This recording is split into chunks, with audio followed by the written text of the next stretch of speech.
So I'm here tonight talking about adult education and adult education theory. I have a little bit of background in that, so I'm going to walk us into a bit of this theory stuff, with the idea that I don't know how this necessarily applies to each of your disciplines, because each of your disciplines are probably somewhat technical, you know, in your technical field. And so you're going to have to do the application. You're going to have to figure out how adult learning theory principles intersect with your discipline as you walk into a classroom and as you deliver it to students. Okay, so we're gonna, the other thing about adult learning theory is there's a lot of it, but it's kind of basic. We're gonna look at one specific aspect of it this evening, and that's this idea of connecting experience to learning. Because if there's one thing that probably is defining about adult learning as different from other learning, you know, is that experience really has to be part of the equation. There are probably two ways that the adult is different than the other sort of learner in relation to experience. One way would be simply that they're older and they have more life experience. So when they walk into your classroom with that lived experience, they're processing everything you say, everything the textbook says, everything, you know, that the other students say. They're processing it all through their experience. And if it doesn't match their experience, they're done listening. Or they're going to challenge you with a question, and if you can't respond to their question, then they're done listening. So that's one level at which experience is important. The other level at which experience is important as you teach adult learners, and this we'll talk a bit more as we get into the presentation, is that it may just be that the adult learners in a program like Excel are by definition more experience-oriented than other sorts of learners, perhaps those who went straight to university after high school, who were a different kind of learner, which was part of the reason they went straight to university right out of high school. And there was somebody who made a different choice right out of high school because it's like, who needs books?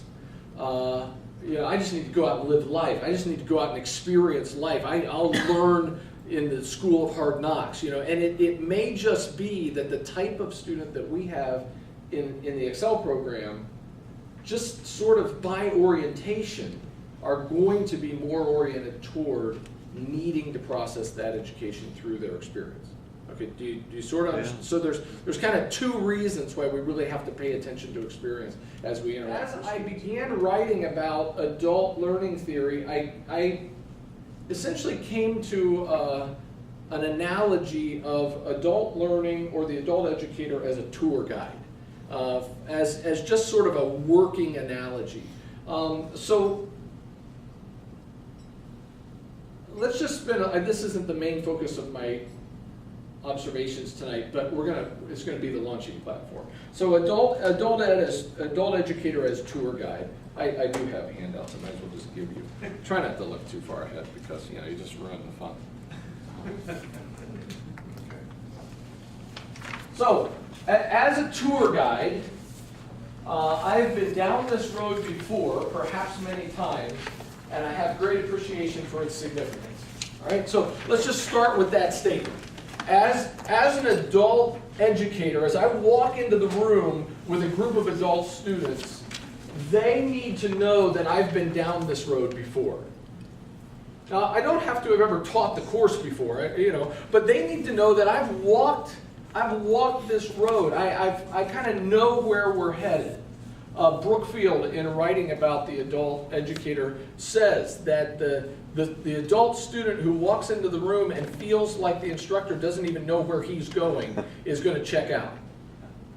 because they feel like they know more about where this needs to end up than the instructor. So as a tour guide, I've been down this road before, and I have a great appreciation for its significance. Students will recognize if you think your topic is boring. Students will recognize if you're tired of this trip. And if you're tired of this trip, they're tired of this trip. And so there's okay, secondly, this road has changed since the last tour. Especially now with the internet, okay? There's new stuff coming on the internet, every day, and students are actively looking at that stuff and interacting with that stuff. And if you kind of walk in with the idea that I know this material, nobody's gonna bring anything into the equation that I'm not already familiar with, you need to recognize that the road has changed since the last tour. Just like any tour guide sitting on a bus with a group of people is going to see something along the side of the road that wasn't there even if the trip was yesterday when they brought that tour through. Thirdly, each traveler brings personal perspectives to the journey, and this group of travelers has a unique synergy that will influence the journey. Have you ever done the tour guide thing? Have you ever been on a guided tour? And sometimes there are people in the group that just kind of change the dynamic of the group or affect it. Every time there are these characters in the group that sort of change that experience. I don't, as the course facilitator, I don't have a lot of control over that. I get who I get. And those people who enter the tour bus of my classroom are going to shape the experience for all of us. I don't control the entire shaping of the experience. And so each traveler is going to bring their perspective, and that synergy of people is going to shape the atmosphere in which we learn. As tour guide, I'm enthusiastic about the opportunity to share my love for this road with the traveler. We already talked about this a little bit. As tour guide, I have background information that is important for the traveler to understand in order to fully appreciate what is being observed along the way. I want to pause at this one, because this is where a lot of us spend all of our time. We think that that's our role. My role is to share with you all of the background information that I know or have in order that you can fully, well, no, we don't even think about the in order to. We just think our role is to share all the information we know. All right? But we need to keep in mind that the reason we're sharing this background information, the reason we're sharing what we know, is so that the learner can experience learning. Cindy said it a couple different ways. Cindy said, let's not steal the learning experience from the student. Let's not steal the learning opportunity from the student. So many times, we as profs, as teachers, we do all the learning, and students just sit and get. And we've got to figure out a way, especially with adult students, to push the learning to the student. If I find myself just working for hours and hours and hours to master material so I can deliver this perfect lecture, how much do you remember from any lecture you've ever heard? And how much do you remember from actually digging in and learning something so that you could give a lecture? You remember more from digging in and learning something to give a lecture. So all the time that you spend learning to deliver your lecture, you're the one doing the learning, not your students. So you've got to figure out a way to make it not be just about you sharing background experience information. And yet, you've got to have that background knowledge to be credible. And your insights and your background knowledge do create the context in which their learning can be even more enhanced. Next, as tour guide, I seek to establish a friendly, trusting, and essentially equal relationship with, and then in some other notes I actually changed this to with and among the travelers. It's not just I want to have a good relationship, an equal and trusting relationship with the learners, but I want all of us to have that relationship with each other. And so I do want to be paying attention to the dynamic going on in the room. Just as a tour guide would want, if there's some cantankerous, troublemaking person in the group that's making everybody else's life miserable, they're going to do something to manage that behavior. Well, we too, as facilitators of a learning process, want to establish friendly, trusting, essentially equal relationship with the traveler. Now, this is tricky for some of us as teachers, as profs. It's never been really particularly tricky for me. I mean, I've always said, even with my undergrad students, my name's Luke, call me Luke. I don't like the doctor title, even with 18-year-olds. It just seems to me to get in the way of learning. It seems to me to get in the way of the relationship that I want to have with students. But there are some profs who just, they're uncomfortable with an equality in the classroom. But your adult learners, hey, you just made a different choice in life, dude. You went to school a lot, I worked a lot.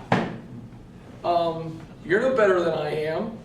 If you have something to offer me, offer it. But don't expect a whole lot of bowing just because you got a degree behind your name.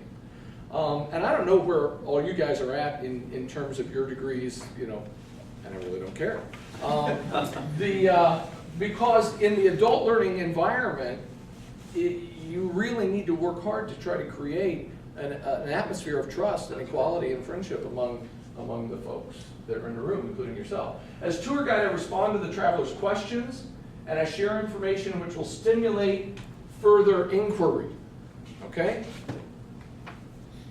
Many, many times we hear the question, and the question is the trigger for the next half-hour lecture.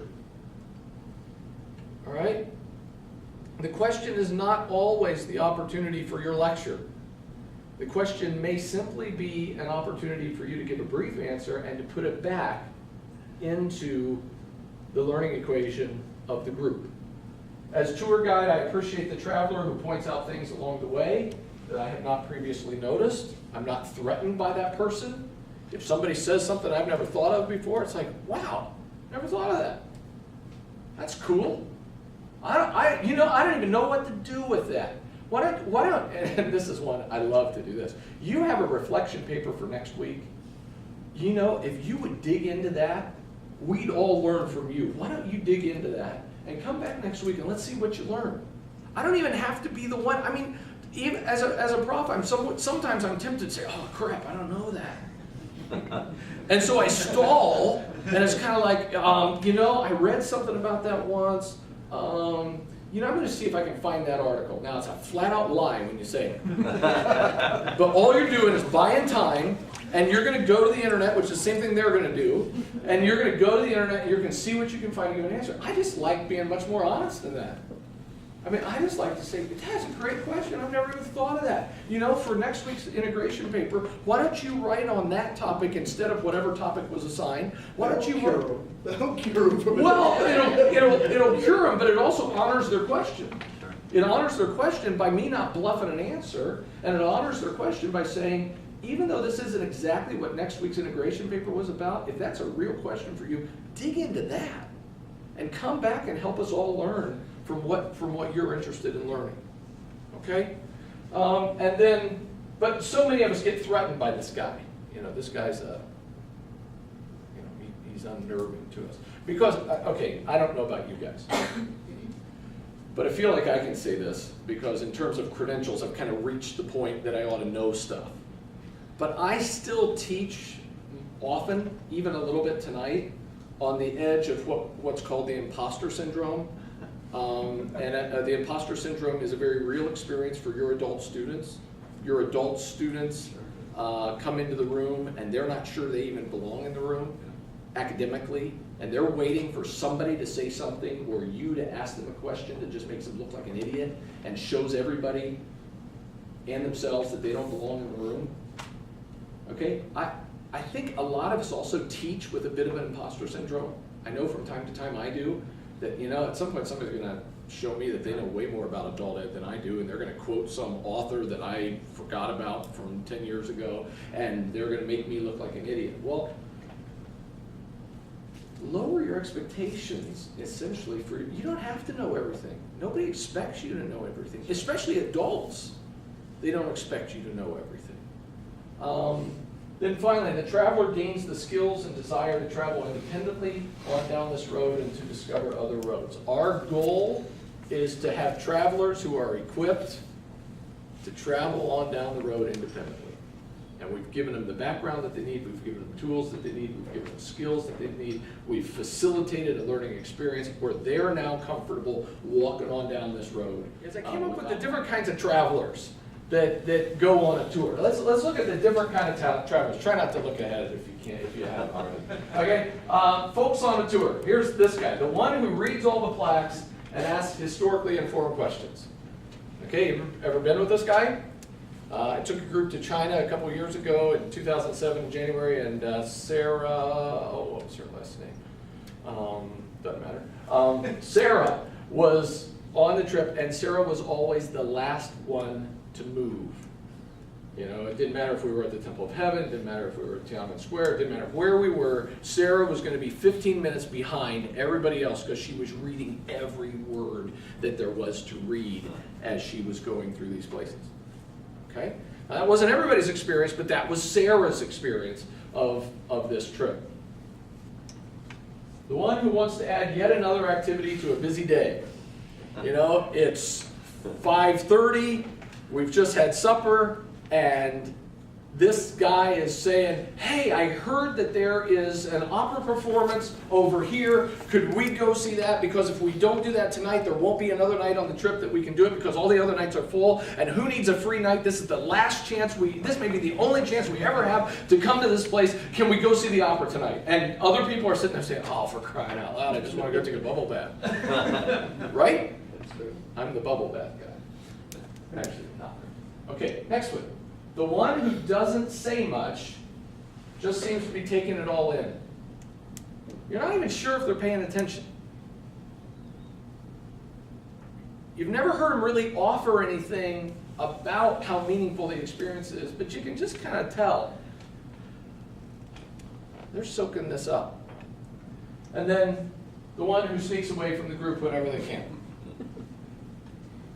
Because they kind of need their independence and they need to get out there and try it out, kind of do it on their own. And what do you ever learn if somebody's standing between you and the learning? You just got to get out there and get your hands in it.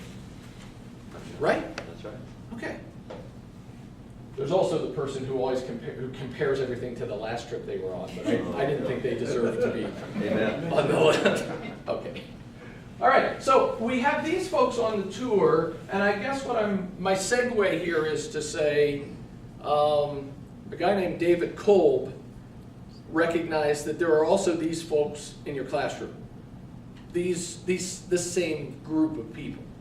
And Kolb, professor at Case Western, was influenced by a key premise of the educational philosophy of John Dewey. Dewey stated, there is an intimate and necessary relation between the processes of actual experience and education.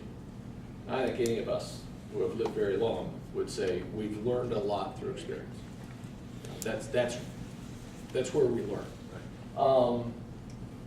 According to Kolb, learning is the process whereby knowledge is created through the transformation of experience. Knowledge is created through the transformation of experience. Now this, guys, just in case you don't know, is the whole underlying premise for why the Excel program can offer in 5 weeks a curriculum that's designed for 15 weeks in the traditional undergrad curriculum.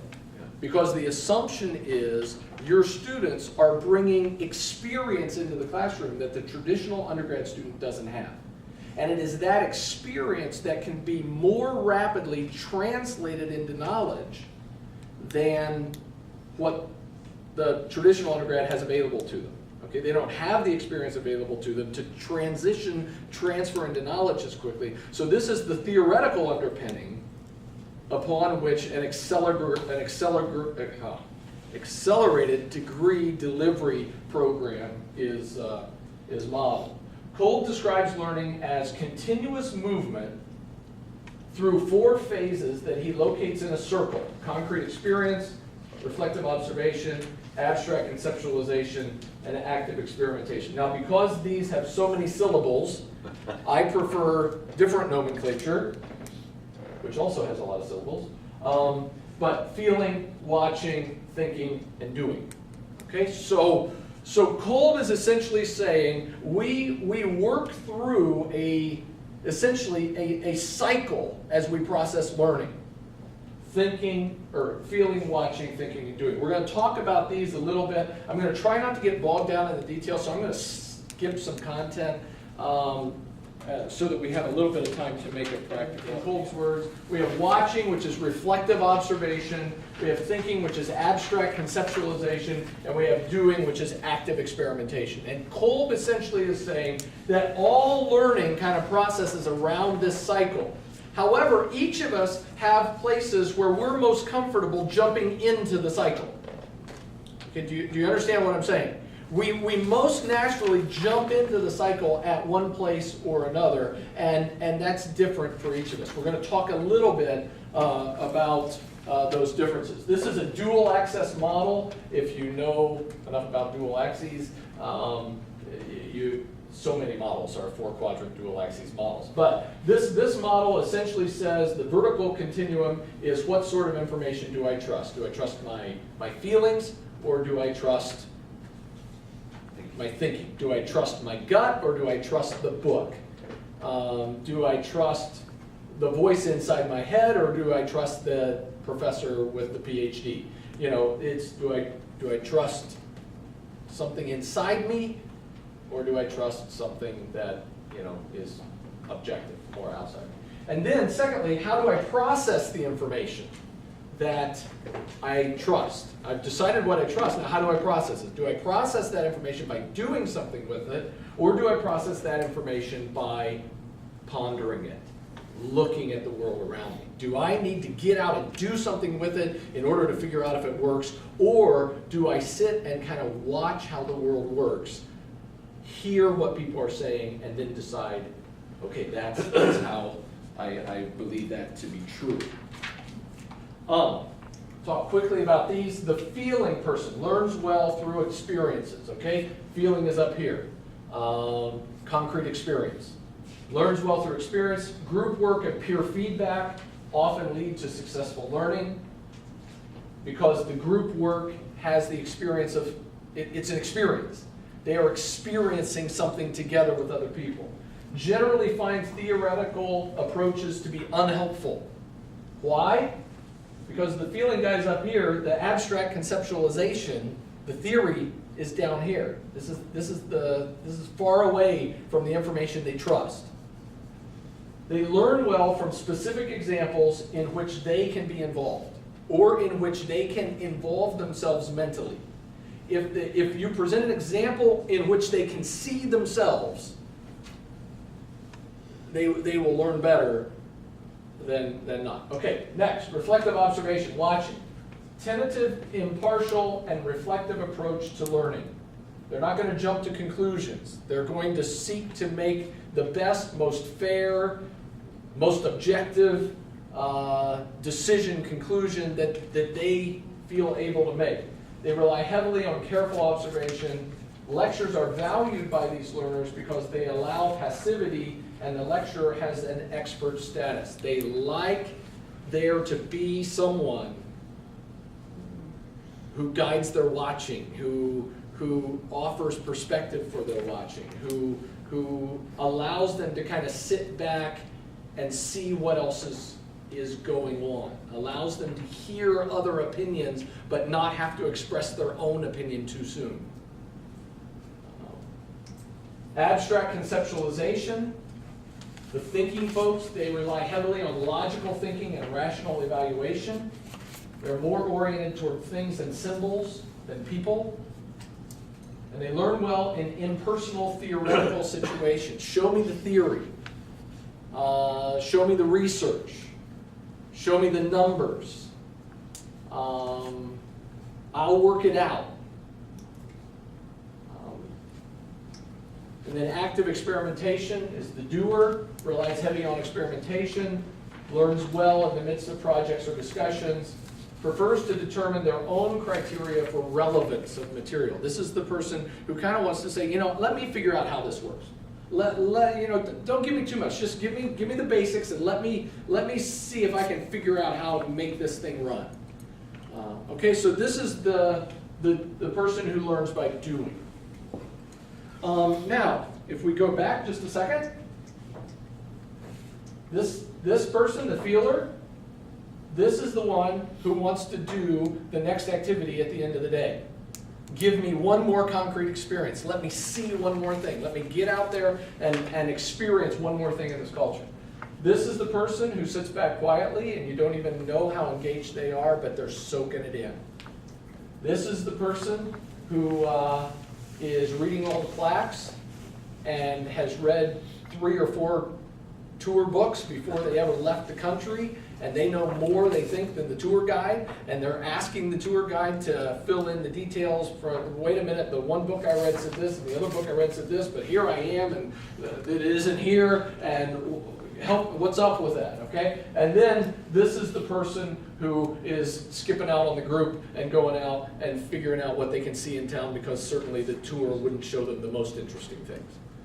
They would need to find those. Kolb says these are the sort of the learning entry points, the feeling, watching, thinking, doing, but these learning entry points essentially get combined into 4 quadrants, and these become learning styles. So we have a learning style based on one source of information that we trust and one way of processing that information. You understand what I'm saying? One sort of information that we trust, either feeling or thinking, and one way of processing that information, either watching or doing. And these become the learning styles, and your classroom has folks in it with these various learning styles. The activist, which is this guy right up here. So, he trusts what he has experienced, and he wants to find out its usefulness by experimenting. He trusts what he has experienced, and he wants to find out its usefulness by experimenting. In other words, I've experienced something, I'm going to go mess with that experience and see if I can, this is the guy, who never read a book about an engine, but he can fix anything. He's got experience, he's worked with it. This person probably has very little use for books. Because books are where? Books are way over here. Okay? This person has a lot of experiences and wants to try things out to determine what knowledge is useful. Students are motivated by the question of what would happen if I did this. They look for significance in the learning experience. I've given some teaching method suggestions down here. We may come back to those if we have time. The reflector's up here in this corner. Trusts what he's experienced, processes it through thinking about it. Not by going out and doing something with it, but processes it to determine its usefulness by pondering it, by working it through in their mind before they would want to do anything with it. These learners are motivated to discover the relevancy or the why of a situation.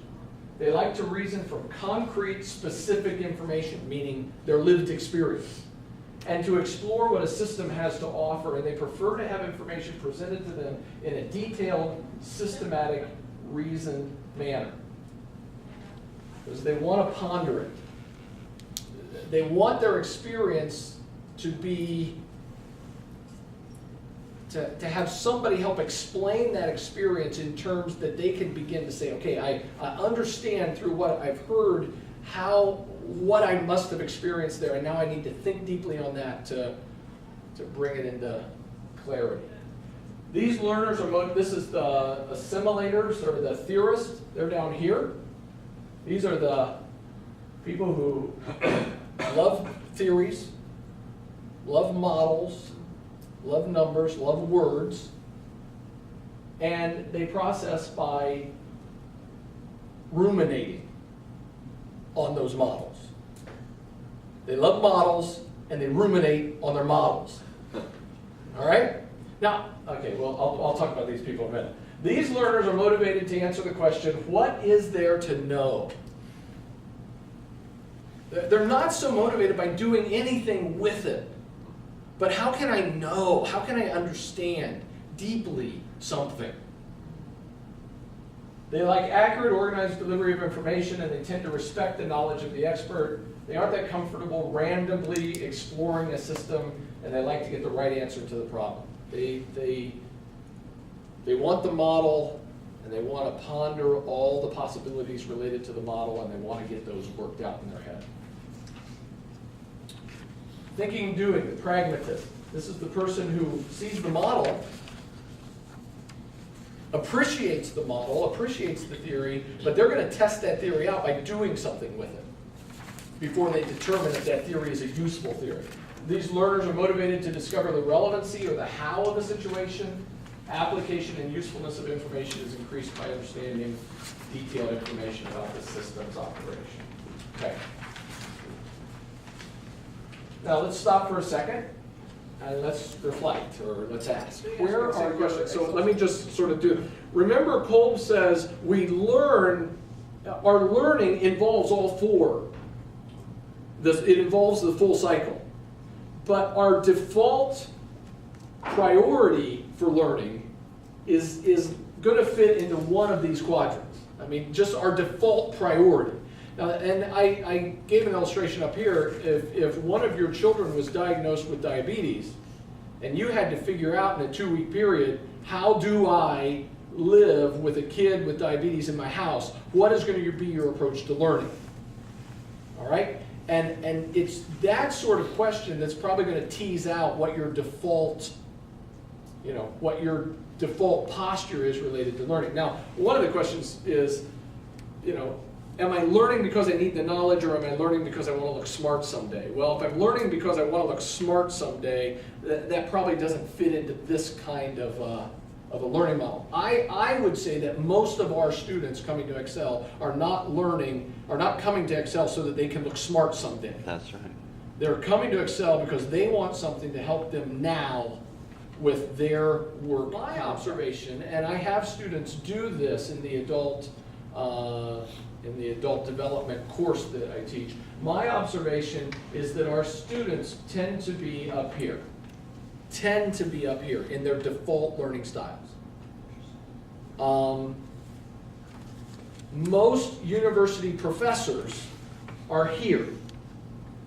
And most of us teach from our own learning style. That's true.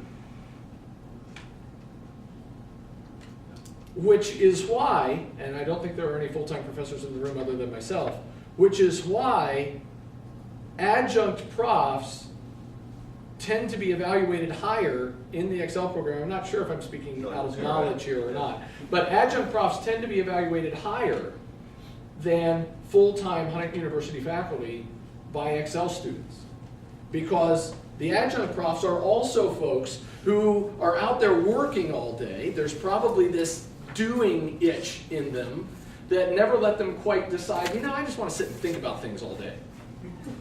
I just want to sit, now all of my learning, I'm an activist. This is my default learning posture. Okay? I want to experience it and I want to mess with it. And I really don't want to read much about it. Okay?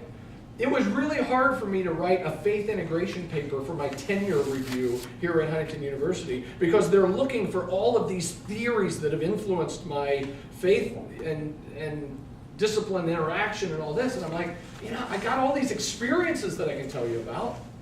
And I've attached them to theories, but the theories aren't the primary thing. It was the experience that was the primary thing. Well, all the people reviewing the tenure process were these people down here.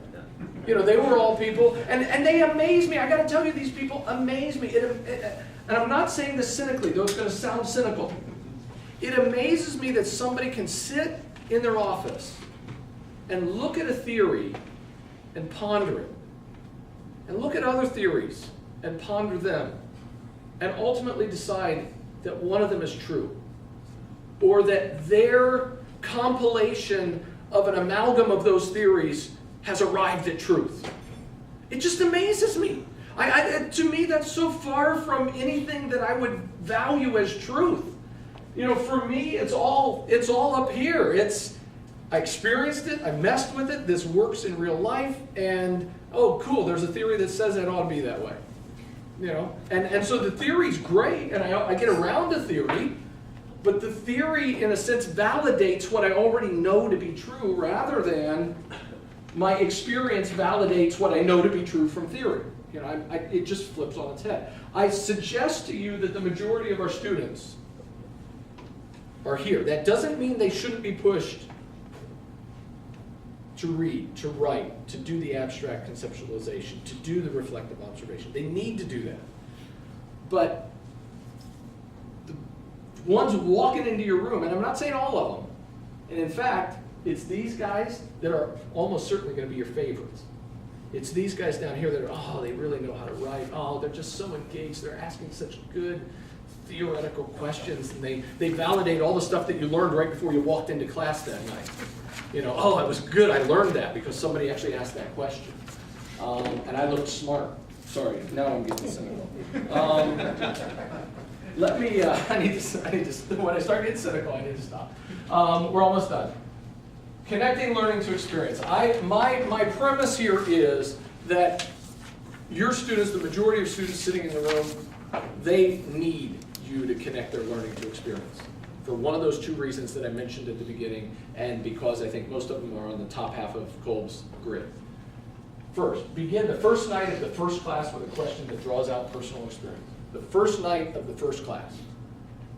In my, you won't believe this, but in my Understanding the Christian Faith class, my first question is, tell me about your faith journey. Tell me something about your faith journey.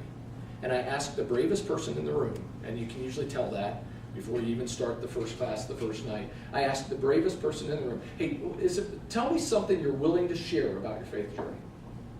And when that person opens up a little bit, I mean, I get I get stuff. You know, well, we, went to this church and the pastor screwed around with the secretary and I just decided, church wasn't for me and I haven't been back since. And then we get somebody who, my dad was a deacon, for my grandpa was a pastor, and I've been in church, every Sunday of my entire life, and you get everything in between.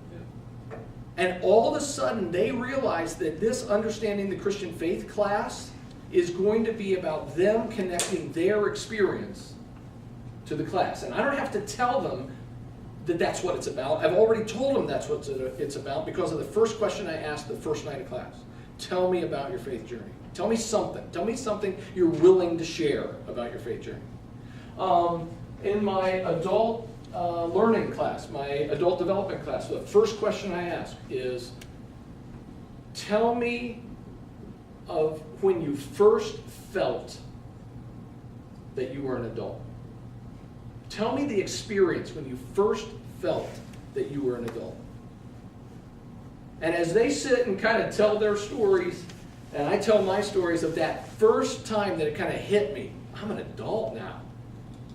And from that point on, I don't have to remind them that this class is about connecting your experience to this learning. They know the class is about connecting their experience. I've already invited them to do it. So the first question the first night, have it be a question that connects their experience to whatever you're teaching.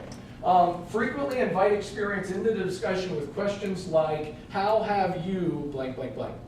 Or according to your experience, ...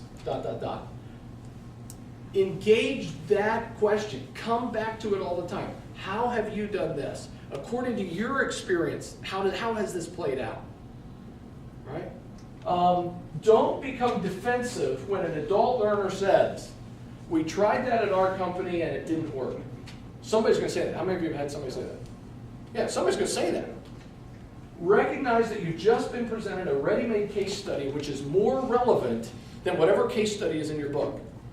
You've just been given a challenge to ask a few questions, to explore what this student has experienced, and to say, given what, given the way your company implemented it, that's the chance to have a real case study that's relevant, really relevant to at least one student in the room. And if you can win that student over, through a dialogue about, oh, you know, maybe we could have done that differently. Maybe had we done that differently in our company. Through dialogue, you've won the whole class over. Because now they see somebody who was skeptical just saw how this thing might have worked differently had they applied it a little differently in their company, and your case study was just more effective than any case study coming out of a book could have been, because it connected to at least one person's real experience in the class. Assign learners to try specific skills or techniques in their workplaces, homes, churches, or communities. Ask them to observe things that they see out and about. Ask them to watch the news with this lens and come back the next week and report it. In my Understanding the Christian Faith class, after we talk about all the Reformation, the different Reformation movements in Europe, which sounds like pretty dry stuff, I require the students to go to a church that's outside of their own faith tradition and to experience that worship and come back talking about how it connects to one of those Reformation movements from the 16th century. You know, how does the worship in a church that's different than my own faith tradition? So they're walking into something that's new, they're having this concrete experience, you know, that they haven't had before, and they feel a little bit uncomfortable, so there's some cognitive dissonance going on. Their mind is ready to learn because it's attentive, and they know that they have some expectations related to, okay, I need to be looking for these things that connect with Reformation movements, and they come back with great stuff, connecting that experience to the learning that we've done in class. But had I not given them the experience opportunity, they're not going to remember the Reformation stuff. I guarantee it. You know, it's gone. Okay, and then ask learners, what uses have you discovered for this skill, concept, or procedure? Just to stop and say, you know, hey, we talked about this last week. What uses did you guys come up with this week for that? Did you use it? How are you using it? How's it working? What trouble did you run into? How can, you know, and talk to them about it. And connect their experience, either past experience that you create for them, or experiences that they naturally are going to do, especially if they're the experimental folks. The experiences that they're naturally to connect those. You know, take some time to say, here's one thing. Just start with one, and don't worry about baby steps. Okay, start with one thing you can do different in a course to connect something to experience. Either an intentional question or an assignment that pushes them to use something. Just push them in that way, okay?